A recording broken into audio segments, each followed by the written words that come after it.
Mari kita belajar firman-Nya, merindukan perkataan-perkataannya yang sanggup mengubah hidup kita. Saudara sekalian, kita perlu berubah. Oleh sebab itulah setiap hari kita perlu dibenahi. Dan yang membenahi kita adalah firman-Nya. Perkataan-perkataan ilahi yang tidak disampaikan dengan hikmat manusia, tetapi oleh kekuatan hikmat Allah, Roh Kudus yang sanggup meyakinkan kita akan segala sesuatunya. Saudara sekalian, Bapak Ibu yang saya kasih dalam Kristus, kita buka hati kita dan kita buka Alkitab kita. Filipi pasal 3 ayat 18 dan 19 akan menjadi ayat yang akan saya kupas untuk disampaikan di tengah-tengah ibadah pagi ini. Filipi pasal 3 ayat 18 dan ayat 19 dengan judul khotbah saya pada hari ini adalah musuh salib Kristus. Musuh salib Kristus. Kita baca dulu ayatnya. Filipi 3 ayat 18, demikian firman Tuhan. Karena seperti yang telah kerap kali kukatakan kepadamu, dan yang kunyatakan pula sekarang sambil menangis, banyak orang yang hidup sebagai seteru salib Kristus.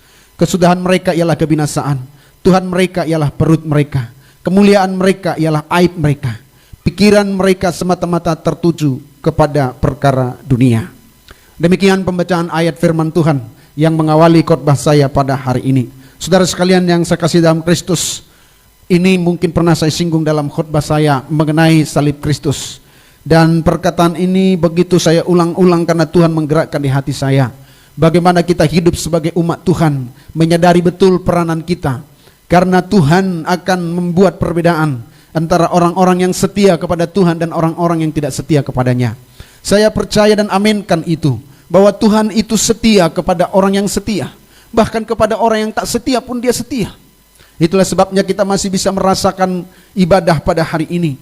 Bayangkan saudaraku, Tuhan yang tak terhampiri itu berada dalam tempat yang sangat tinggi dan jauh.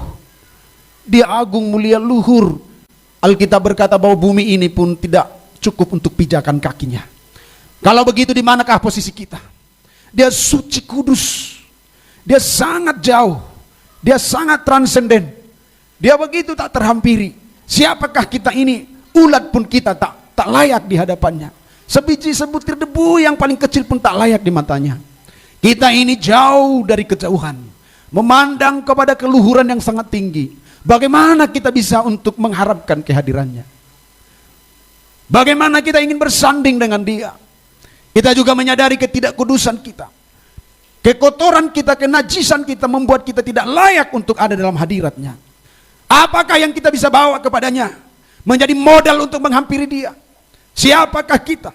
Kita banyak salah. Perkataan kita salah, mata kita salah, bahkan belum berkata-kata dengan mulut, dalam hati pun kita sudah salah. Manusia hina, tapi mendambakan bersanding dengan Dia Sang Juru Selamat. Apalagi kalau sampai kita pada pengajaran yang begitu tinggi, yang mengajarkan kita bahwa kita ini adalah mempelai perempuannya dan Dia adalah mempelai laki-laki. Saya boleh bayangkan bagaimana tingginya pengajaran itu, yang menghadirkan kita menjadi seseorang yang diibaratkan dalam mempelai, yang disondingkan dalam sebuah perkawinan anak domba. Dan kita layaknya mempelainya, layaknya kita permaisurinya. Bahkan dalam kitab Hosea Dia berkata kepada kita bahwa kita adalah istrinya dan Dia suami. Saya kembali memandang perkataan saya di awal khutbah ini. Tuhan yang begitu luhur, tinggi, mulia, tak terjangkau, tak terhampiri. Lah kok Ia bisa mengingini kita, mengingini kita menjadi istrinya. Dalam analogi suami istri, hubungan yang begitu mesra dan dekat, Dia ingini kita. Saudara sekalian yang saya kasih dalam Kristus, apa hubungannya perkataan ini dengan judul khotbah saya, seteru salib Kristus? Dia yang mengingini kita untuk dekat bersama dengan Dia, bersekutu dengan Dia, ada dalam hadirat-Nya yang maha besar, baik semenjak di bumi ini, bahkan nanti dalam kekekalan kita ada bersama Dia. Dia menginginkan kita bersama dengan Dia. Dia menginginkan kita menjadi permaisurinya. Dia menginginkan kita menjadi istrinya. Dia menginginkan kita menjadi mempelai wanitanya. Namun kadang-kadang kita terjebak bahwa kita bisa masuk menjadi musuhnya, seteru salib Kristus, seperti yang saya baca dalam ayat ini.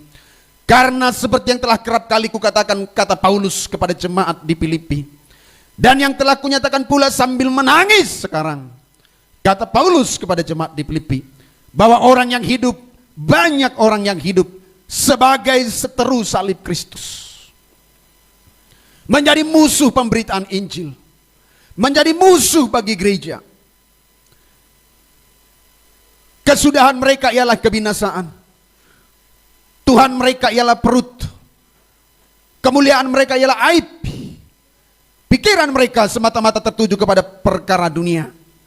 Adakah di antara jemaat GPD Keluarga Allah yang kami gembalakan dengan karakteristik seperti yang saya bacakan ini? Adakah di antara kita yang tidak mengerti bahwa Tuhan yang luhur tinggi mulia itu menginginkan engkau, menarik engkau?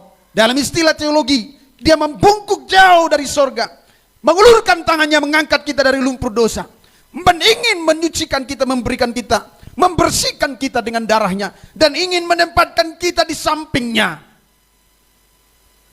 Orang mau menikah aja pilih-pilih, saudaraku. Saya tidak menikah dengan sembarangan, karena saya pikir yang menjadi istri itu yang haruslah seperti ini, yang bisa bersama-sama untuk mengarungi kehidupan ini sampai kematian memisahkannya. Walaupun seperti itu tidak mudah menjalani rumah tangga itu. Apalagi Kristus yang adalah Tuhan yang tak terhampiri dan jauh di ketinggian. Kita mengenal galaksi, dan galaksi yang dikenal manusia mungkin saja tidak sempurna. Kita mengenal galaksi Andromeda, galaksi Bima Sakti. Itu adalah gugusan-gugusan planet, kumpulan-kumpulan planet. Dan salah satunya adalah bumi. Dan bumi ini adalah sangat kecil. Tetapi bumi ini yang paling kecil dari banyak-banyak galaksi. Dan dialah yang menciptakan semuanya itu. Dia begitu luhur mulia. Dia besar sekali entah di mana. Bagaimana kita menghampiri dia? Kalau memandang kepada pernyataan dan kalimat-kalimatku ini, masih pantaskah kita sombong dan menolak dia? Siapa kita? Siapa kita? Jadi kalau dia rela mati untuk kita, itu semata-mata karena cinta yang menggerakkannya. Kalau dia rela berfirman, memberikan kata-katanya untuk membangun kita supaya kita tidak ke neraka, itu semata-mata didorong karena cinta. Bukan dia berhutang budi seolah-olah dia berhutang budi dan mengemis kepada kita. Bolehlah kalau orang telah berhutang budi, dia mengemis, dia diperlakukan seapa-apanya pun, dia mengemis, dan dia mengingat budi yang pernah dia terima. Walaupun banyak orang tak tahu budi, tak tahu berbalas budi. Banyak orang seperti itu. Tapi andai kata kalau itu saya sampaikan, apakah Tuhan berbalas? Apakah Tuhan terhutang budi kepada kita? Apakah Tuhan telah termakan budi dari manusia sehingga dia menjulurkan tangannya, rela mati tersiksa di kayu salib yang sebentar kita nikmati tubuh dan darahnya? Saya kalau sudah menyadari hal itu, berkaca kepada itu, Tuhan, siapakah kami? Siapakah kami seperti Engkau mengemis kepada kami? Siapakah kami seperti Engkau meminta-minta untuk kami membuka hati kepadamu? Kami ini layak dibuang. Datangnya dari lumpur, memang layak dibuang ke lumpur. Tetapi dia begitu baik, mengulurkan tangannya turun dari singgasana yang tak terhampiri itu, dan mengambil rupa menjadi manusia hamba, rela ditampari, diludahi, untuk membuktikan bahwa kita dicintainya, kita diingininya, dan ia ingin kita bersama-sama dengan dia selama-lamanya dalam kehidupan kita. Haleluya. Saudara sekalian, salib Kristus menjadi musuh salib Kristus akan saya sampaikan dalam beberapa menit ke depan. Di dalam ayat yang 18, kerap kali kukatakan kepadamu. Kalau hamba Tuhan Paulus berkata kerap kali kukatakan, sekali lagi kerap kali kukatakan, memang itulah fungsinya mimbar. Jadi jangan bosan kalau pendeta dari mimbar ini kerap kali memperkatakannya kepadamu, bahwa kita tidak boleh menjadi musuh salib Kristus. Kita harus sekutunya Kristus. Jangan kita menjadi pribadi-pribadi yang menjadi penghambat diberitakannya Injil. Paulus berkata, kerap kali kukatakan kepadamu. Arti kerap itu sering. Asal ketemu sering dikatakannya. Asal ketemu dengan jemaat Filipi, baik lewat surat, baik kalau bertemu dengan jemaat itu, kerap kali dikatakan, sering-sering diperkatakan. Hamuna, godang nuano gabi musuh salib, godang nuano gabi paraloan ni silangi. Hamuna, saudara-saudara, banyak orang menjadi musuh salib Kristus, banyak orang menjadi seteru salib Kristus. Sering-sering diperkatakan. Arti sering-sering itu berarti penting. Katakan amin, saudaraku. Kalau penting berarti itu harus kita ambil poinnya. Seorang ibu yang akan berangkat keluar kota, meninggalkan 2-3 hari pembantu di rumah, dia berpesan dengan penting. Dan kalau ada yang penting pasti pesan itu berulang-ulang. Misalkanlah anak paling kecil tidak bisa dibawa, lalu tinggal di situ, maka ada sekian poin-poin yang disampaikan pada anak-anak yang dia tinggal, sekian poin yang disampaikan pada pembantu yang dia tinggal. Dia berpesan dengan keras, ini perhatikan anak ini. Tadi sudah dibilang perhatikan anak ini ya. Tadi juga diulang lagi, anak ini jangan lupa kasih makan ya.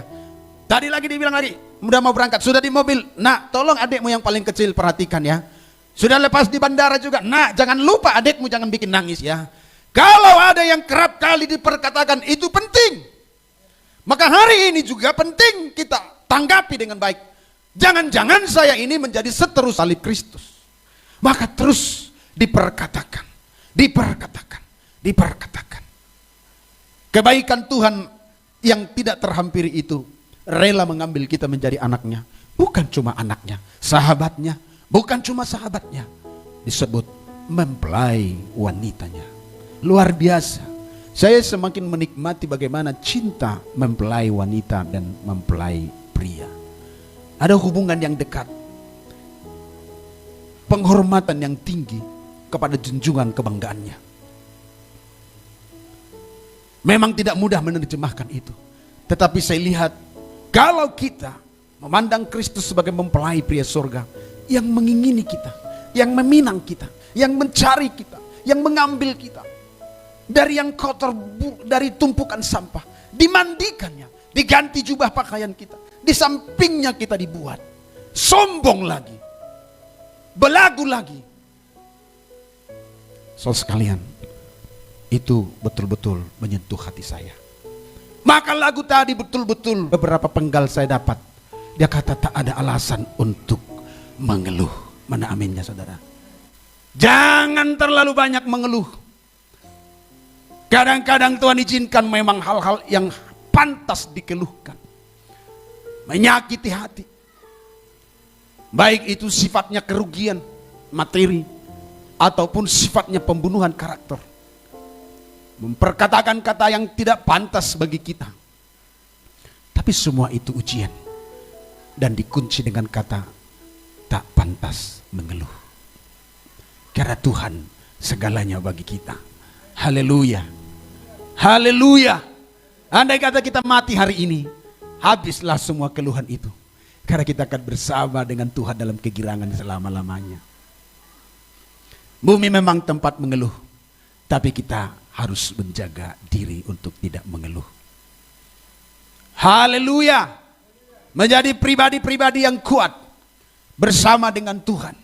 Karena Dia perlindungan yang ajaib bagi kita. Kalau kita sadar dan bersama-sama dalam hadiratnya, saudaraku. Jadi kerap kali dikatakan berarti penting. Saya dan saudara harus tanggapi, oh Tuhan penting. Berarti saya harus sadari, teliti hati saya, sikap tindakan saya, kekristenan saya. Apakah saya menjadi seteru salib Kristus, musuh dari pemberitaan Injil? Paulus juga menyatakannya dengan menangis. Mengapa menangis? Cengengkah? Karena dari hati. Tidak selalu kita menasihati anak dengan air mata. Kadang kita menasihati anak dengan kemarahan. Pak. Emosi yang berlebih. Kadang kita menasihati anak biasa-biasa saja. Nakku, dengarkan ayahmu, turuti ibumu. Tapi juga kadang masuk pada level tertinggi dalam menasihati anak sampai meneteskan air mata. Terisak-isaklah kita karena keluar dari hati. Nak, tak bosan-bosannya Bapak menasihati kamu. Karena menurut Bapak itu penting bagimu. Kalau sampai kami mati dengan ibumu dan kau belum berubah, Nak. Jangan ada yang nangis. Apa jadinya dengan adik-adikmu ini? Itu dari hati. Jadi kalau Paulus berkata, dan yang kunyatakan pula sekarang dengan menangis. Paulus sebetulnya menulis kitab Filipi di penjara. Dia di penjara, dia tulis kitab ini. Memang kerap kali dikatakan bersukacitalah. Dan tadi malam saya sampaikan dalam sapaan penggembalaan, dimulai dari rasa bersukacitalah. Menurut Paulus penting bagi dia menempatkan bersukacita. Karena memang begitu peliknya kehidupan ini. Sehingga kita tidak boleh kehilangan sukacita. Dia di penjara yang semestinya dihiburkan. Semestinya jemaat datang dari Filipi dan menjumpainya ke penjara. Om Paulus, sabar, bersukacita tetap, sebab upahmu besar di sorga. Tapi sebaliknya dia yang menghibur umat itu. Di penjara dia jadikan menjadi sekretariat penginjilan. Dia buat menulis surat. Dia panggil pesuruhnya, antarkan surat ini kepada jemaat di Filipi. Kerap kali dia berkata bersukacitalah, bersukacitalah. Tapi kali ini dia menulis dengan menangis. Sementara dia berkata bersukacitalah jemaat Filipi. Tapi pas menulis, terngiang di pikirannya tentang orang-orang yang bertindak sebagai seteru salib Kristus. Meneteslah air matanya. Dan mungkin dia waktu menulisnya pun bukan pada kertas. Pada zaman itu orang masih menulis pada perkamen-perkamen. Dari kulit-kulit kayu yang dihaluskan. Dari kulit-kulit binatang yang dihaluskan. Lalu ditulislah surat itu begitu susah. Dan isinya dia berkata, kunyatakan pula sekarang sambil menangis. Banyak orang hidup menjadi seteru salib Kristus. Bukankah kita sadari juga di antara kita, bahkan kita pernah memerankan itu, bahwa kita seteru salib Tuhan. Musuh bagi salib itu. Tidak selaras perjalanan kita dengan salib itu. Kita menyadari bahwa memang itulah lika-liku kehidupan. Kadang kita mengalami hal yang seperti itu. Itulah sebabnya hamba Tuhan menyatakannya dengan menangis. Siapa-siapakah yang disebut seteru salib itu? Perhatikanlah karakteristik daripada orang-orang yang disebut musuh daripada salib Kristus. Saya sampaikan pertama adalah mereka yang bertuhankan perut, ayat 19. Karena kesudahan mereka ialah kebinasaan. Tuhan mereka ialah perut mereka. Siapakah mereka yang disebut seteru salib Kristus itu? Pertama, mereka yang bertuhankan perut. Bagaimana saya menjelaskan orang yang bertuhankan perut? Bagaimana perut ini menjadi Tuhan? Perhatikanlah yang saya maksud. Banyak hal ayat-ayat ini secara letterlet tidak bisa diartikan, tetapi dianalogikan. Maka kalau saya pakai analogi itu mempermudah Anda mengerti. Perut itu bukan disebut Tuhan, lalu dijaga-jaga, lalu dikasih kembang, lalu dijaga-jaga supaya tak masuk angin. Karena dia Tuhan. Bukan itu. Kalau begitu kita kalah dengan orang-orang yang perutnya buncit. Udah perut kita kecil masuk ke dalam, cacingan. Lalu Tuhan kita kecil dan kurus. Dan mereka-mereka yang buncit Tuhannya hebat. Bukan itu. Bertuhankan perut artinya segala sesuatunya tunduk kepada perut, kepada kebutuhan-kebutuhannya. Soal makan dan minum menjadi perkara yang begitu penting bagi dia, mengalahkan yang lain. Padahal Kristus telah memberi ayat itu kepada kita. Jangan khawatir soal makan minum, soal apa yang akan kamu makan, minum, dan pakai.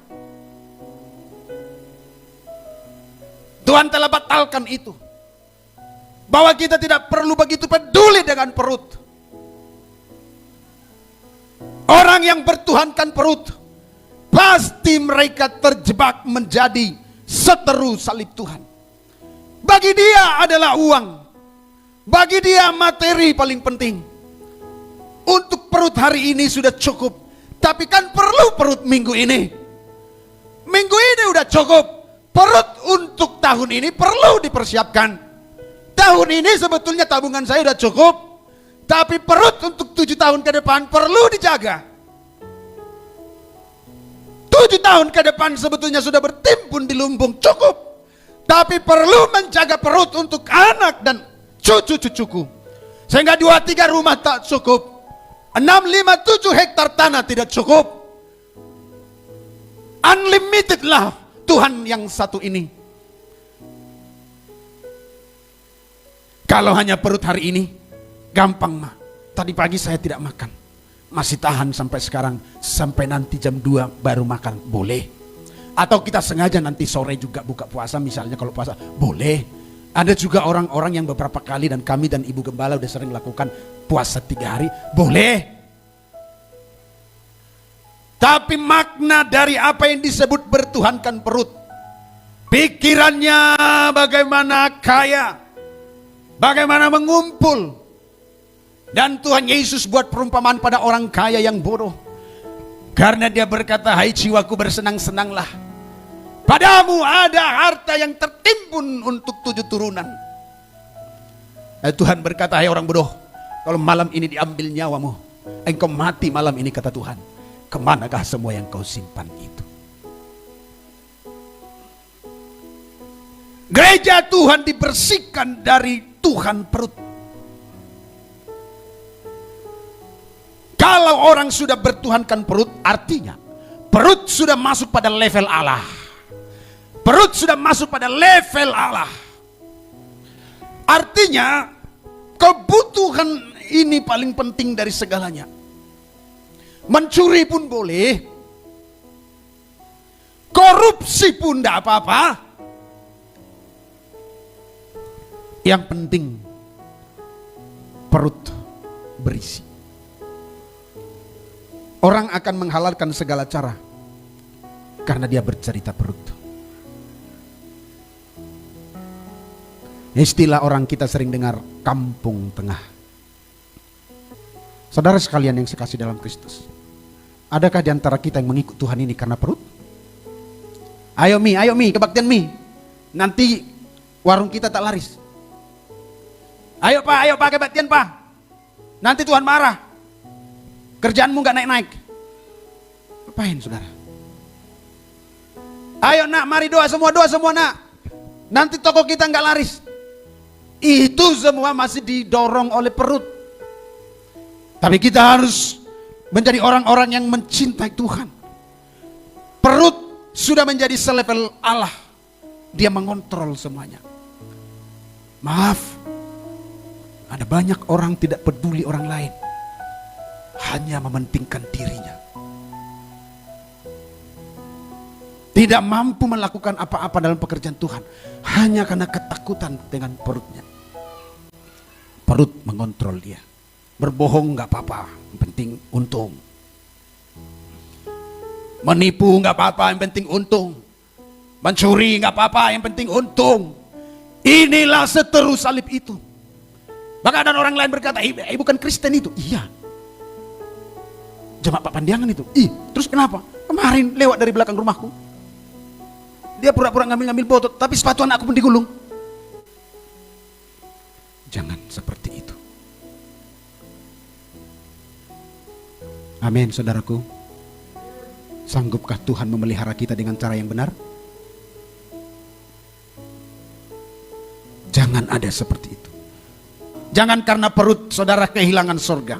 Nomor 2 dikatakan, aib sudah sampai menempati posisi kemuliaan. Coba lihat ayat 19. Tuhan mereka ialah perut mereka. Terus kemuliaan mereka ialah apa? Apa itu aib? Sesuatu yang pantas malu, itulah artinya aib. Bagi kamu, ini seteru salib. Untuk zaman sekarang ini apalagi, apa yang dianggap malu malah sudah dianggap apa? Kemuliaan. Apa yang pantas buat malu, enggak lagi malu. apalagi di Batam ini. Salah satu yang paling sentar di Batam ini adalah pernikahan di luar nikah kudus. Di Batam ini tolong ya gereja catat ini. Jangan sampailah gereja kita ada itu. Itu sebabnya saya mungkin terlalu kalau ada jemaat Tuhan di sini yang harus saya nikahkan anak-anak jemaat yang sudah hamil duluan, saya tetap akan layani khusus anak jemaat. Tapi di rumah saya atau di rumahnya atau di garasi mobil saya ini, di sini tak boleh. Untuk apa peraturan ini kita buat bertahun-tahun yang lalu? Makanya sampai sekarang saya baru menikahkan nomor nikah yang saya keluarkan sekarang itu baru 15. Jadi saya sudah 20 tahun di sini gembala, baru 15 yang saya nikahkan di sini. Itu pun beberapa dari jemaat kita, dari anak di sini. Dan akhirnya semakin tahu mereka dan semakin tak mau minta dinikahkan di sini. Sekarang orang sudah nggak masalah itu, karena aib. Kalau sekarang nggak, boleh saja saudaraku hal itu terjadi, tetapi bagi kita harus menganggap itu aib. Mudah bermain. Saya pesan anak-anak gadis di sini, kalau sudah memang mau menikah, apa mau ditunggu? Nikah saja. Mencuri bukan lagi aib, tapi kebanggaan. Mantap, datang kawannya, memang mainnya kau, mainnya kau memang kau. Mananya kau bikin bisa begitu? Betul doh anak nih bapak anak, udah begitu sekarang. Harusnya mencuri aib. Aib sudah menjadi kemuliaan, berputar. Kesopanan sudah hilang saudara sekalian. Yang terakhir, bagian dari orang-orang yang disebut seteru salib Kristus itu, pikiran mereka semata-mata apa saudara? Hanya tertuju pada perkara dunia. Nah, Pak, saya di nomor 1 tidak, Pak. Nomor 2 juga tidak. Nomor 3, kalau kita sudah ke dunia duniawian, tidak lagi kepada Tuhan, kita adalah seteru salib Kristus. Dalam Kolose pasal 3 ayat 1 berkata begini. Kolose 3 ayat 1.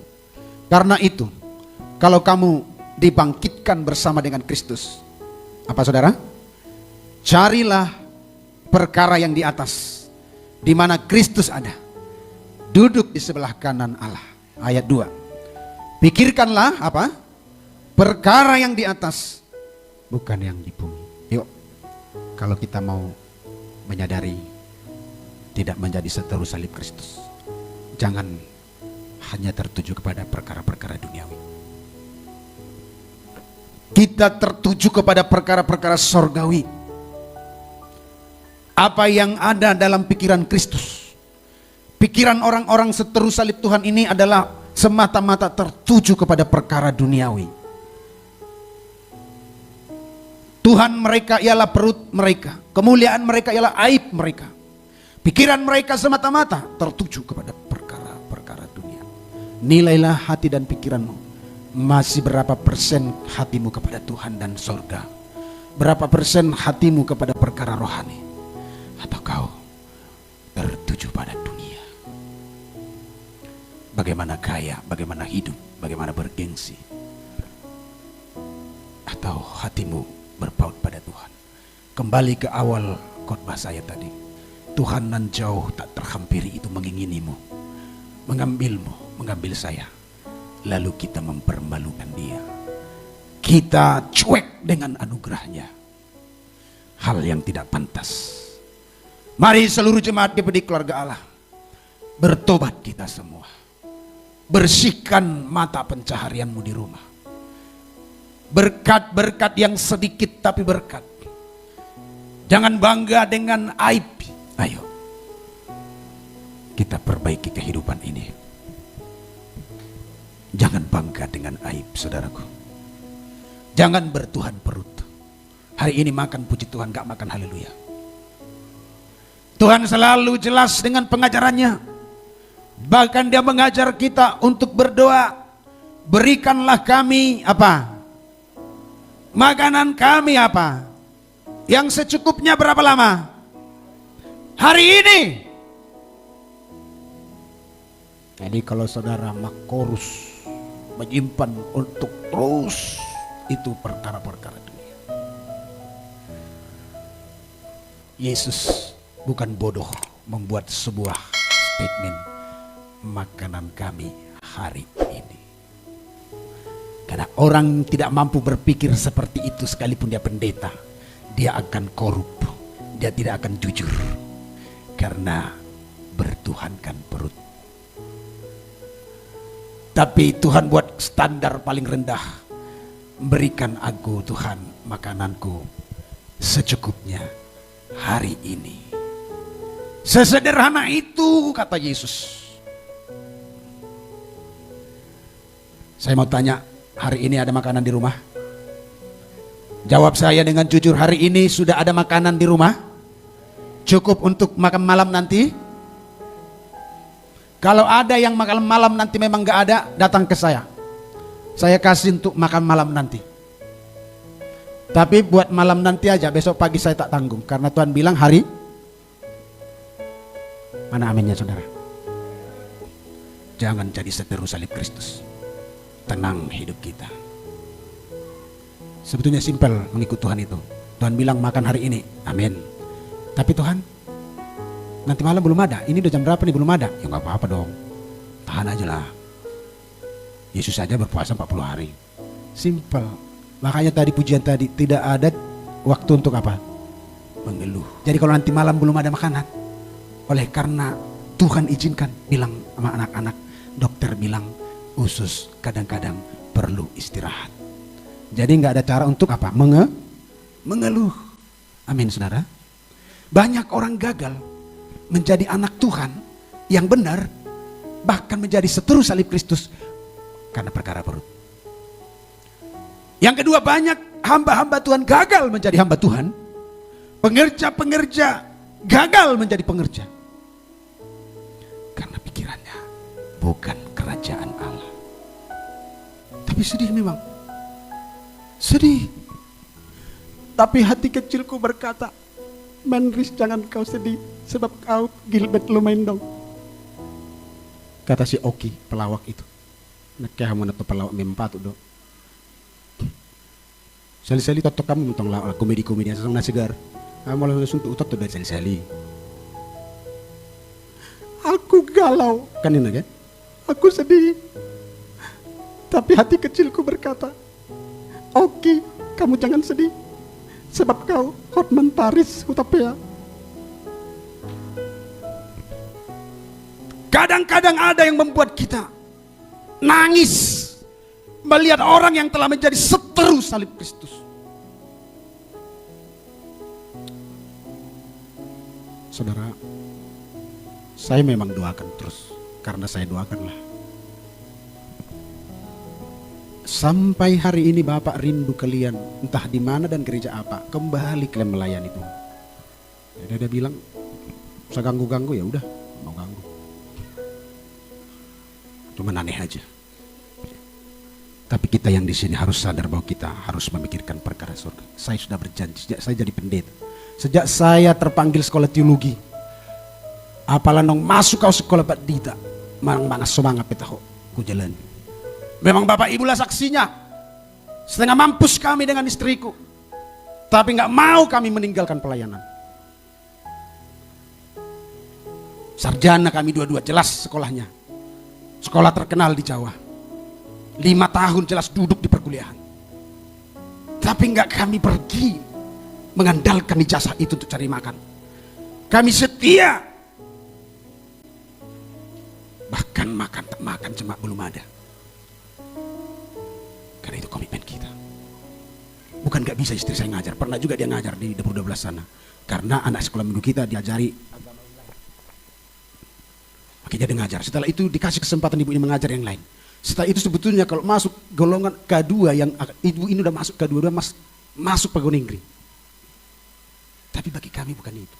Karena jelas kita tidak sedang bekerja untuk perut. Kalau harus mati karena tidak makan, ya sudah bagian kita.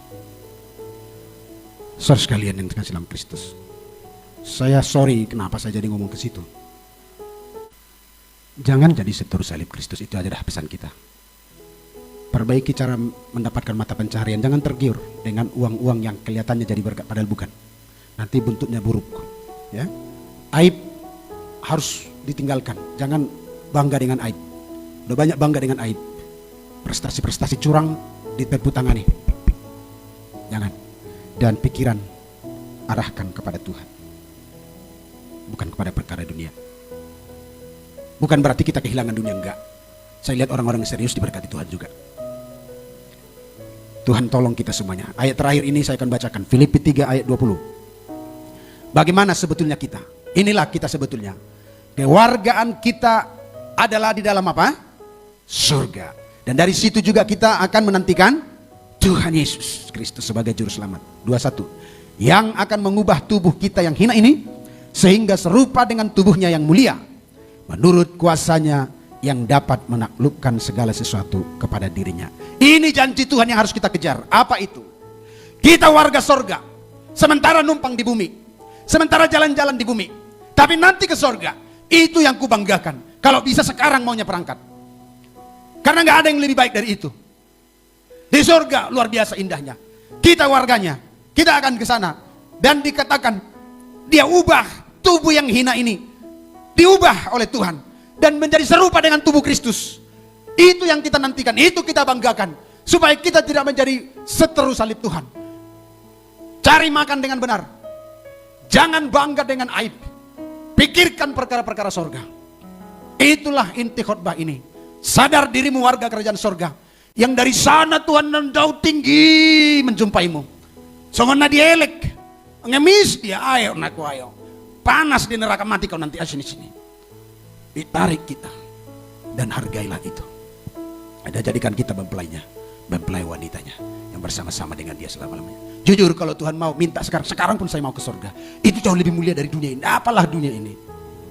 Karena kita memang sudah ditoreh di hati kita warga kerajaan surga. Cuman karena belum diambil-ambil, belum dilangser-langser, belum dilempar pulang. Yo masih ada di bumi ini. Tapi karakter-karakter surgawi yang diperankan oleh semua umat-umat Tuhan ini semuanya. Katakan amin saudaraku. Saling menolong, saling membangun, saling membantu. Dari kita lepaskan pengampunan. Kita surdukut tangan. Rona ngolo bena macalai urusan.